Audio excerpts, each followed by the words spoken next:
specialize and we specialize in custom single-family residential architecture, and we do some commercial and multifamily as well. And the way that I think is best to do this is, again, if you guys want to, please interrupt me as I'm giving the presentation. The questions definitely make the presentation more interesting. So if you have any thoughts on what I'm talking about, or even something related, please feel free to unmute yourself and ask. So today, what we're talking about is architectural design and construction. We're talking about the process, we're talking about the pricing, some of the pitfalls, things like that. So, I'll jump right in here. So one of the services that we offer in order to prevent issues during, after the close of escrow and when people start to design their home, is we offer a service called pre-design. What pre-design is it basically is all of the research and analysis that is necessary in order to figure out whether a lot is good enough to build on or not. So that's what pre-design basically does. So for example, this particular lot is a lot in Rolling Hills and multi-acre lot. And the client, our client wanted to subdivide it. So we showed them what it is that it would take to get it done. One of the criteria in Rolling Hills happens to be that you have to get permission, and not just review, but permission from your neighbors in order to subdivide a lot in Rolling Hills. So that was part of the report that we put together for this particular lot, which enabled our clients to make their decision to do or not do this project. And this kind of thing can really help during an escrow for anybody who wants to do anything on a lot. Add, do a new home, move dirt around, add a pool, things like that, especially in our South Bay cities, which are fairly complicated. So now I want to talk to you about some common misconceptions when it comes to construction costs. So this has to do with remodels, additions, and new construction. So here's my disclaimer here. Basically, all these numbers that I'm giving you, prices per square foot for construction, things like that, are completely variable. So I just want to make sure you know that too. But this is a pretty good stab at it, and these are averages that I'm giving you. So imagine for a minute that you're driving around with one of your clients, and they say, "Look, I've got this all figured out. What I want to do is I want you to find me a 2,000 square foot home that is that's in decent condition. And then what my plan is I'm going to add 2,000 square feet right on top of that existing house. You're going to have a first floor that's freshly remodeled and a brand new second floor. And what they say is I've heard that it's $300 for construction. And so if I multiply that $300 by the 2,000 square feet that I want to add, that this project's going to cost me about $600,000. And I'd like you to find that for me, right? And of course, that should throw up red flags because a client that's really never developed, that has a perfect idea of exactly what they want to do, that's a good time for a consultation, because here's reality, right? When you're adding a second story, you are attaching new to old. So the first story that's there was never meant to hold up a second story.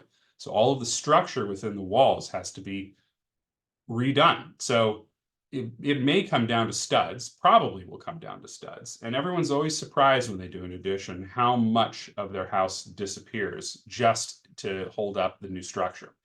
Not just that, but the foundation. So the actual concrete underneath the house was never meant to hold up 2 stories, and that has to be deepened. So what are you really left with at that point, right? And again, all the finishes are going to disappear. You have potential asbestos and mold that you have to deal with that you don't have to deal with when you just demolish the house. And then, of course, you have hidden conditions, things that you don't know that you don't know. And those things will pop up for sure. So it's just a question of what and how much they cost. So here is, here's the reality. Instead of only calculating the second story, which is what your previous client did, they really need to calculate both stories. And it's also probably more money than what they thought it would be. So, here are kind of the realities for what it would take to remodel or add, onto an existing home. So really their budget should have been $2.6 million, where again, if we look back, their expectation was $600,000. Now, imagine if they discovered that, right after they close escrow, which by the way, happens a lot. I get calls all the time with people that close escrow, and then they call me, they say, okay, I'm ready to go. I've got my budget in hand. And what I tell them is, here's a heavy dose of reality. And then they typically decide to do something else, or, they're mad, or I don't really know what happens at that point because I don't usually hear from them again. So let's say instead of doing an addition, what they decided is let's demolish and start over. Because if you were to build a brand new home from scratch, your cost per square foot are lower and you don't have hidden conditions. You get economies of scale. So, basically you're doing more, and so it brings down the cost.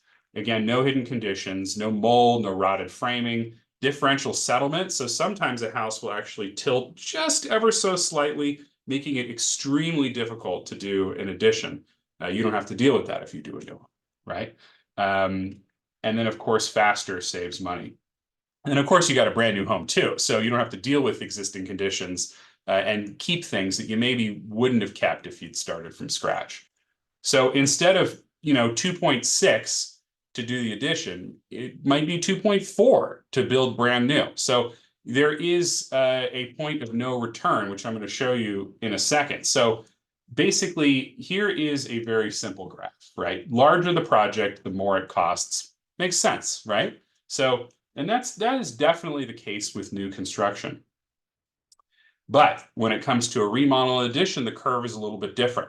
You're remodeling a bathroom, don't tear down the house. It's going to cost you less than it would if you tore down the house.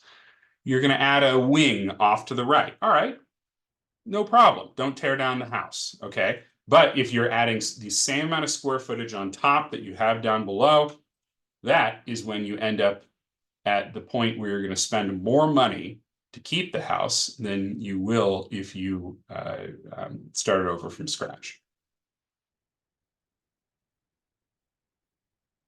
So can you build for less money than what I showed you? Yes, you can, but no one really does around here, right? So really average cost per square foot is $500, $600 a square foot. You can build for 400, and yes, it's possible to build for 350, but you really do need to do some pretty bad architecture. Really, it's really simple, number one, and also typically to get those prices, you need to do multiple houses. You need to do 50 houses at the same time to get that economy of scale. Then you have, something maybe a little more interesting. So this again is, average cost per foot. This is a project that we did in Manhattan Beach. $600 per foot is what it would take to build this today. And then, of course, you have luxury construction, which can go high, right? So $900 a square foot to get lots of little kind of details and, brick in your ceiling and some, maybe some expensive flooring, something like that, right? And we've done projects that have been $1,500 a square foot. It really just kind of depends on the client and what they're interested in, and also, conditions of the site, right? You're building in Palos Verdes versus, Torrance, for example, the soils are different and the conditions are different. And so it costs more to build in one area over the other. Again, feel free to interrupt me if you guys have questions. I'm more than happy to talk about any of this stuff. So is that it? No, it's definitely not it, right? There is more that you have to pay beyond the hard costs, right? So hard costs are costs of the contractor and all of the the cost of the contractor and all the construction, the material, labor. That's all hard costs. And soft costs are basically everything that is on paper, design. So your architect, for example, and here's potential pricing for a 4,000 square foot house. And then, of course, you have all of the engineers that are necessary in order to get this done. So, again, this is a sample for a 4,000 square foot house, what that could potentially be. And all of these can vary wildly, right? You can find an architect for 100,000 for this size house, and you can find one for 300,000 for this size house. It really just kind of depends on what is being offered. Then, of course, you have structural engineering. They figure out what's inside of the walls. Civil engineering, they'll figure out what the site could look like. And the reason why this varies so wildly is because a retaining wall, you may not need any retaining walls if you're building in, Manhattan Beach, Hermosa Beach, if you're building on grade, right? But as soon as you go below grade, or if you're in an area with, difficult soils or lots of kind of hills, this number can go up very quickly. And it's the same thing with the soils report. Soils report tells you what the quality of your soil is that you're building on, and therefore what your structure must be. And so the soils report could be, again, fairly inexpensive if it's a rectangular lot, a small rectangular flat lot for them to drill or dig a pit sometimes is all they need to do. Whereas, again, in rolling hills, Palos Verdes, they may need to bore deep holes, and it may be difficult for them to get equipment back there as well. So it could be more expensive. Survey, they want to know what's the existing conditions on your lot are. It helps us design as well. And then energy, this is a requirement of the state of California. They want to make sure that your embodied energy of your home doesn't exceed a certain number. So it limits the amount of glass you can have for heat transmission. It requires a certain amount of insulation, things like that. So, and then plan check fees. This is fees with the city. So, this is going to be about 10% of your overall construction cost. Typically, that's a good rule of thumb. Budget 10% for hard and of hard costs for soft costs. But it could be higher, right? If you're building a very small home or you're doing a small addition, this percentage might be higher because it's a similar amount of work for all of your soft costs here. It's a similar amount of work for a smaller project as it is for a bigger project.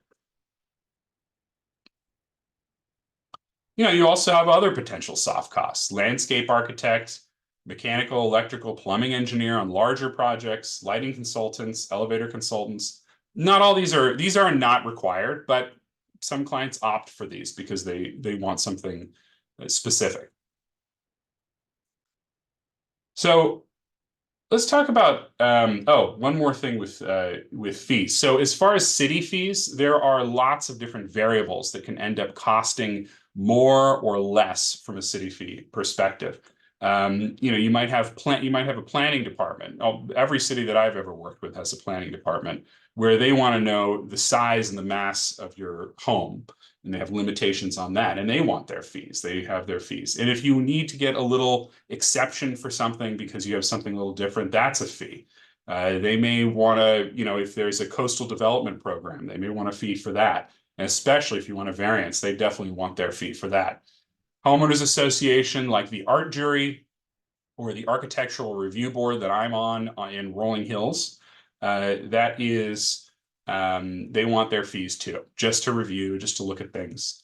And if you want something to happen faster, it might be more expensive. Building department want their fees too, but just to make sure that it's safe and that it meets the California building code.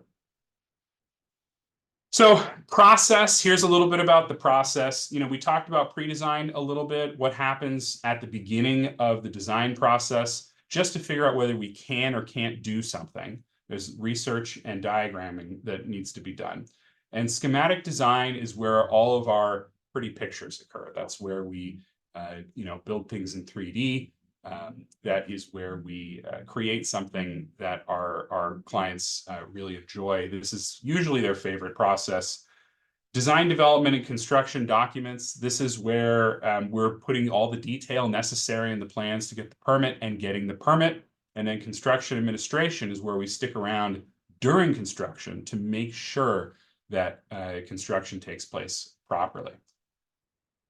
Now, there are lots of rules that must be followed. Setbacks, building height, floor area ratio, how much you can actually build, lot coverage, open space, landscaping requirements, and they vary from city to city, from overlay to overlay, meaning within a city, you can have different overlays in that city that have different requirements. And then from case to case and time to time, right? So, you can have you can have one answer one day and another answer another day, right? In fact, we just asked in Rolling Hills about an ADU that was in kind of a gray area in the code. Can we build this ADU in Rolling Hills? And at first they said yes, and then they said upon further analysis, maybe, right? And so it's not necessarily as clear. And even again, from time to time, because we have done ADUs similar to what we did in the same city, the same overlay, and now they're giving us a different answer. So there's a lot of variability there. Any questions on any of that so far before we kind of move on to specific cities? Feel free to unmute and ask questions. All right, so now to talk about some cities. Hermosa Beach, as far as like difficulty to get through the city, it's not super difficult to get through the city unless you fall into one of a few categories, which I'll talk about in a second. But they do care how it looks, but only to a certain extent. They say it must fit a style. So you can really do any style as long as it fits a style. You have clear rules to define the height, setbacks, lot coverage, and they must be followed. But if you follow them, you can do anything within those rules. There's no review board.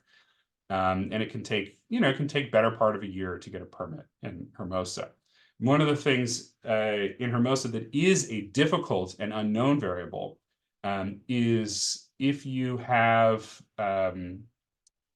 multiple units on a lot, right? So one of the laws in California now basically says that if you have multiple units on your lot and you want to reduce, you just can't do that, right? So if you have 2 units on your lot and you want to demolish the house and build a single family residence, you're not allowed to do that in California at all anymore, period. So once you have more than 1 unit on there, you can never go back, which is, by the way, one of the downsides to ADUs, which is interesting.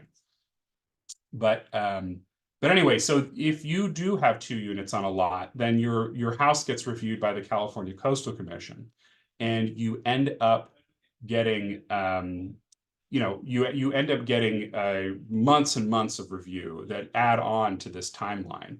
And also they make it very difficult. They sometimes, instead of just one home with one ADU, they make you have a fully equitable duplex, which again makes it more difficult for a homeowner to want that kind of thing. So that has to be analyzed as well. Manhattan Beach, these guys do not have a design review committee. They have clear rules that define height, setbacks, lot coverage. They have to be followed. Again, it's a similar timeline.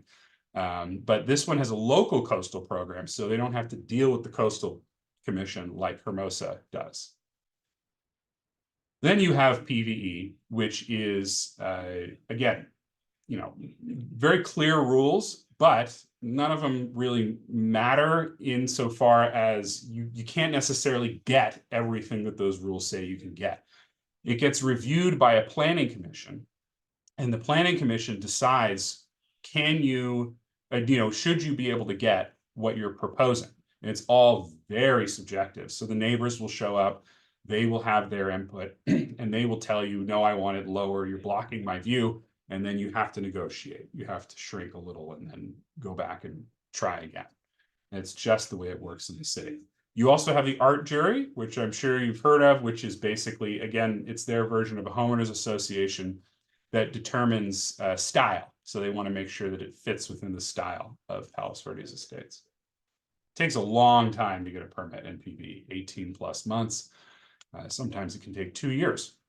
And it depends. It just depends on what particular things that the city is going to harp on at that particular moment. And then you have Rolling Hills. Again, I'm on the architectural committee, which is basically the art jury of Rolling Hills. It all has to be ranch there, right? There's 3 kinds of ranch that you can do. These are 2 of them. This is California ranch. This is modern ranch. These are 2 designs that we did. But it must be ranch in Rolling Hills, period. And there are clear rules that you can follow. But again, you also have to know what you're doing in that city, because they will say no if you try and propose something that's not within their particular style requirements. And that's it. That's the end of the presentation. So I am more than happy to take questions, to hear comments. Now is the time. If you have anything burning that you want to chat about, more than happy to talk about anything. All right, here's your opportunity. So you joined us for a reason this morning, and now is the chance to actually ask that question. Otherwise, hey, I'm sure that Joseph charges a little bit more than okay, so we do have a question from Rod. Go ahead and unmute yourself and ask away, Rod.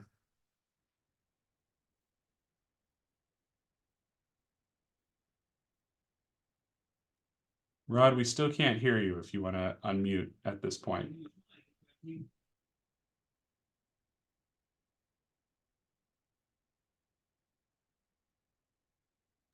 I saw you unmute and mute again very briefly. So try to unmute one more time.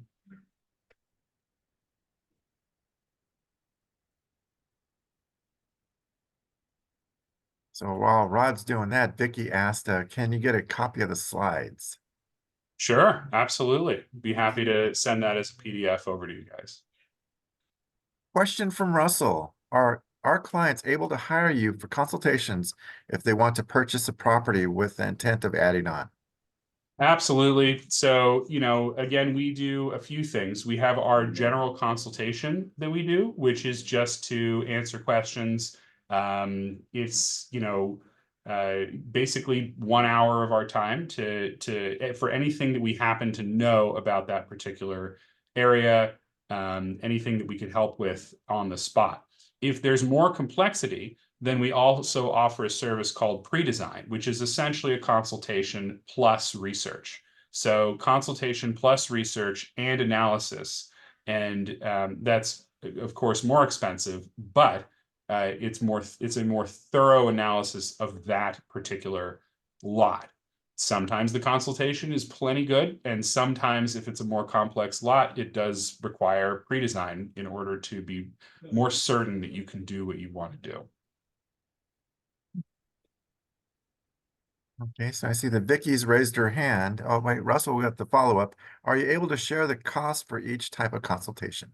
Yeah, sure. So for a 1 hour consultation on site, it's $575. And then for pre-design, it ranges, but it's anywhere from $2,800 to $3,800, depending on what type of analysis we're doing.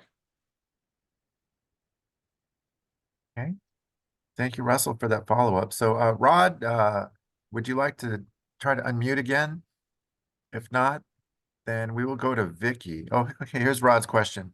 What is the fastest way to find out the max square footage you can build on a vacant lot in Rolling Hills or PVE? Yes, I wish I could tell you that very clearly, but actually, if you zoom in right here, you can see there's lots of different factors. You have the maximum, this is in I happen to have one in Rolling Hills pulled up, right? But Rolling Hills, the maximum pad coverage, meaning how much of your flat pad you're covering, can't be more than 30%. And what is the pad? That's something that has to be analyzed. There's no quick way of doing that. Structural coverage, again, how much of the actual structure that is there plus whatever you want to add or brand new, that has to be 20% of the lot. And then you have maximum lot coverage, maximum disturbance, how much of the lot is disturbed. So all of that has to be analyzed, and you have to fall under those maximum numbers, which this one happened to fall under, right? But in order to find out what you can or can't do on a lot. So there's nothing that you really can do without using the survey, or at least some county information to get close in order to figure out what you can or can't do. We have to analyze it on paper every single time. There is no real rule of thumb when it comes to what you can or can't do in Rolling Hills. Okay, so for in Rod's situation, if he were to contact you, he would need to have the address or the APN for the parcel so that you know exactly what the dimensions are and where it's located prior to your consultation with the client. Yes, we would need to know what the lot is. Ideally, we have a survey done so that we can use that to analyze, but that's not necessary, right? If you don't have a survey for one reason or another, it's okay. We can usually use the assessor's parcel map along with historical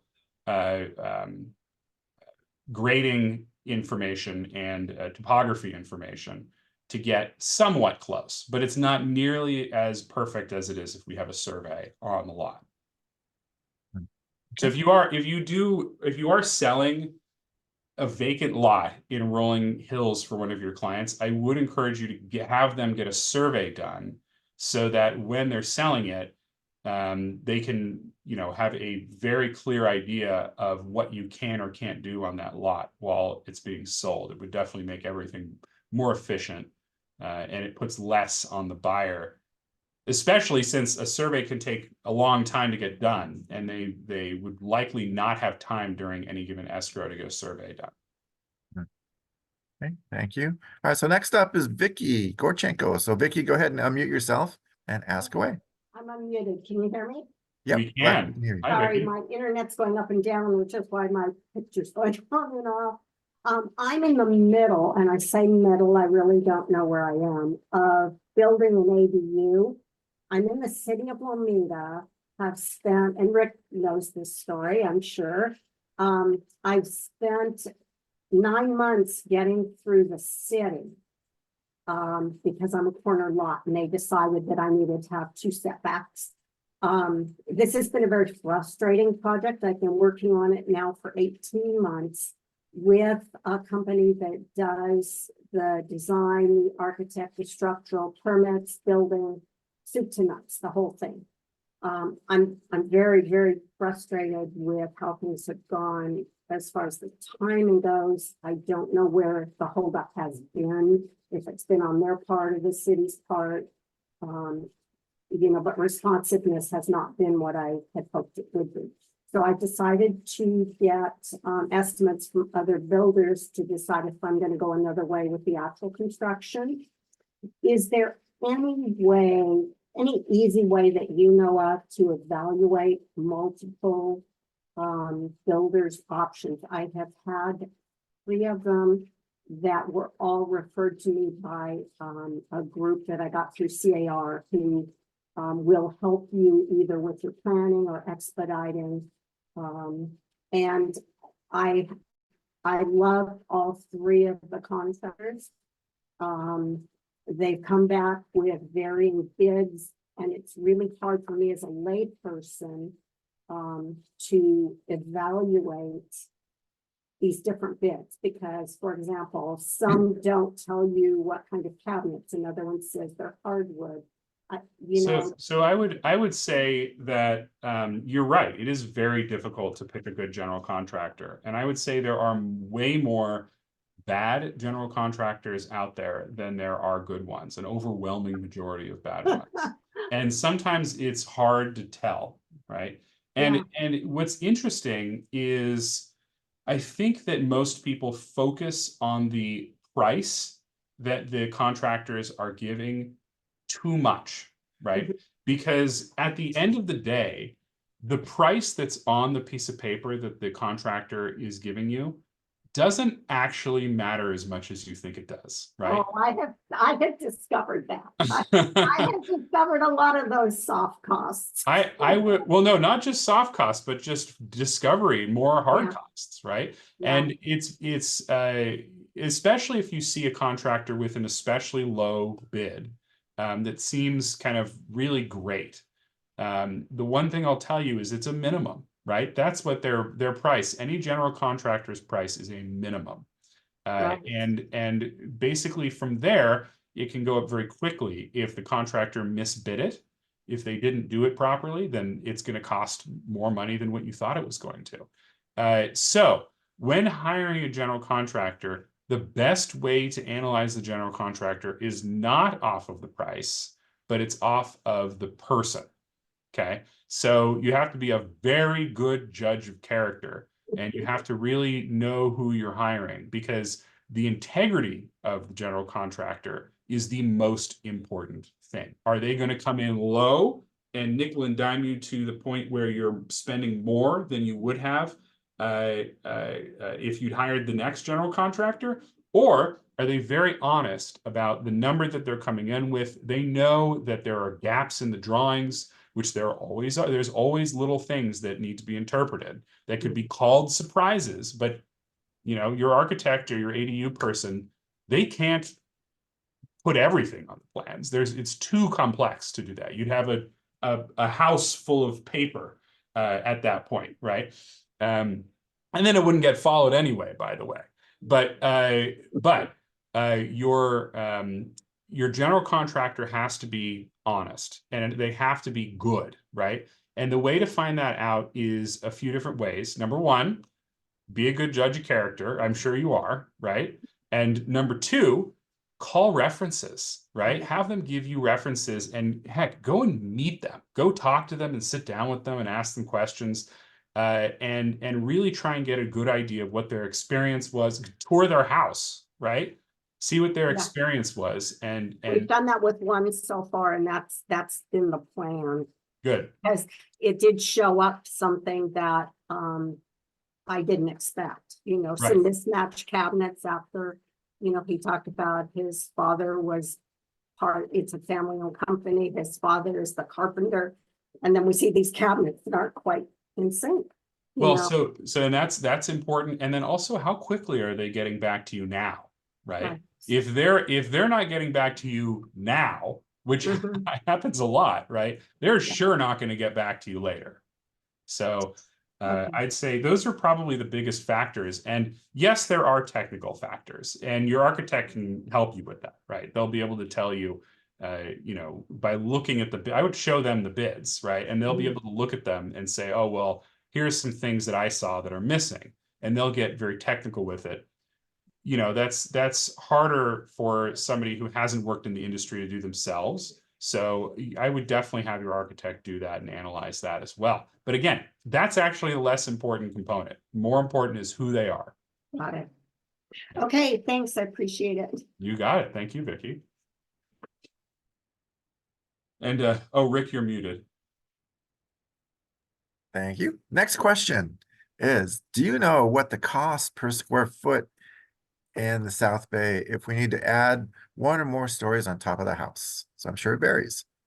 It 100% varies. And again, you know, when it comes to adding square footage on top of existing square footage, I just want to caution everybody, because it is the most expensive version of an addition that you can possibly do. The most expensive, because again, you're on top of an old house that's going to have to get redone. So if you add to the side of your house, then let's say you're adding 500 square feet. It's going to be 500 square feet times the cost per square foot.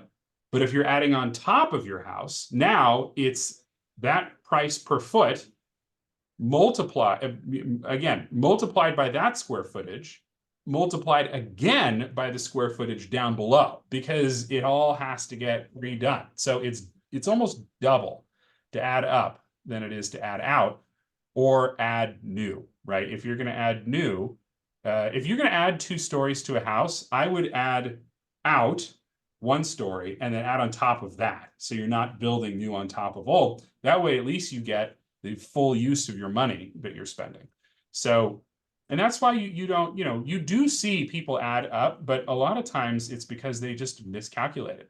They just miscalculated and no one told them this information. And so they went for, their architect didn't tell them. They just said, oh yeah, sure, I could do a 2nd story. It's easy for me to draw, And the contractor, they have the same thought. They even sometimes they don't know that it's going to cost more, but then they come to you and they say, oh well, there was dry rot and we just didn't expect it. We had to remove half the house, right? But it happens every time. So you'd think that they would learn at that point. So, but anyway, these are general prices per foot. Again, they can vary. They can go up and down. I showed you a few slides before with different kind of qualities of architecture. It could be as much as $1,500 a foot and as little as, well, this is hard to do. This is very hard to find anyone to do right now. But this is probably about average cost per foot right now. Okay, and our next question. What are the consequences of doing renovations on a property without getting a permit from the city? Oh, that's a very good question. Okay. So here's what I say with this kind of thing, right? It comes down to a cost benefit analysis for all this stuff, right? So the real question is, are you willing, if you do something without a permit, are you willing to pay for it to be torn out or torn down? And that's basically the question. You have to be willing to have it torn out or torn down completely. If you have, let's say you add a wing to your house, right? And you don't go get a permit. If no one sees it, then sure, you're not going to have to tear it out. But the chances that no one will see it are very low, and chances are very good you're going to have to tear it out, tear it down, right? And everything is like that. Like, I had a client that wanted a railing that didn't meet code because they thought it was pretty. And we had the same cost benefit analysis and also danger analysis too, right? Because if they put a railing in that doesn't meet code and then something happens, now they're completely liable for that situation. So not just that cost benefit analysis, but then the financial one as well, because then if they get caught with that, they have to tear it out and replace it with something that meets code. So financial liability, and the answer is yes, they will make you tear it out if it's egregious enough.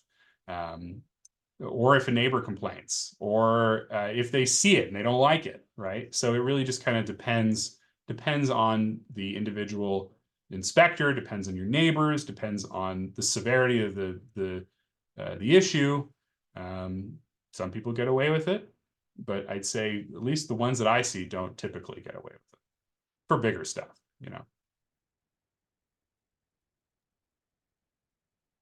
Okay, there's no more questions. We did have Cindy Chan who joined us late. So Cindy, if you have any questions, feel free to ask. But for those of you that have been here throughout, any other questions right now? All right. Well, thank you all for being here. I sure appreciate it. It was fun fielding your questions, and I always love talking about architecture.